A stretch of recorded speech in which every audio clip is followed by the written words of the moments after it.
एक शाम राजा अकबर अपने प्रिय बीरबल के साथ अपने शाही बगीचे की सैर के लिए निकले। वह बगीचा बहुत ही शानदार था।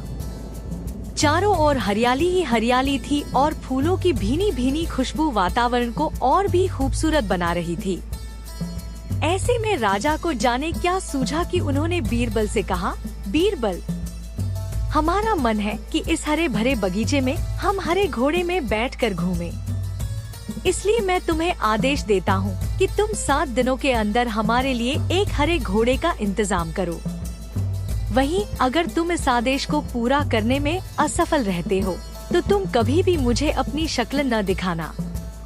इस बात से राजा व बीरबल दोनों वाकिफ थे कि आज तक दुनिया में हरे रंग का घोड़ा नहीं हुआ है। फिर भी राजा चाहते थे कि बीरबल किसी बात में अपनी हार स्वीकार करे। इसी कारण उन्होंने बीरबल को ऐसा आदेश दिया। मगर बीरबल भी बहुत चालाक थे। वो भली भांति जानते थे कि राजा उनसे क्या चाहते हैं। इसलिए वो भी घोड़ा ढूंढने का बहाना बनाकर 7 दिनों तक इधर उधर घूमते रहे। 8वें दिन बीरबल दरबार में राजा के सामने पहुँचे और बोले, महाराज, आपकी आज्ञा के अनुसार मैंने आपके लिए हरे घोड़े का इंतजाम कर लिया है, मगर उसके मालिक की 2 शर्तें हैं।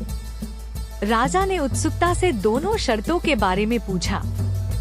तब बीरबल ने जवाब दिया, पहली शर्त यह है कि उस हरे घोड़े को लाने के लिए आपको स्वयं जाना होगा। राजा इस शर्त के लिए तैयार हो गए।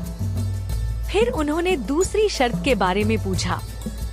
तब बीरबल ने कहा, घोड़े के मालिक की दूसरी शर्त यह है कि आपको घोड़ा लेने जाने के लिए सप्ताह के 7 दिन के अलावा कोई और दिन चुनना होगा।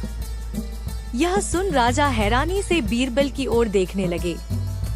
तब बीरबल ने बड़ी सहजता से जवाब दिया, महाराज, घोड़े का मालिक कहता है कि हरे रंग के खास घोड़े को लाने के लिए उसकी यह खास शर्तें तो माननी ही होंगी।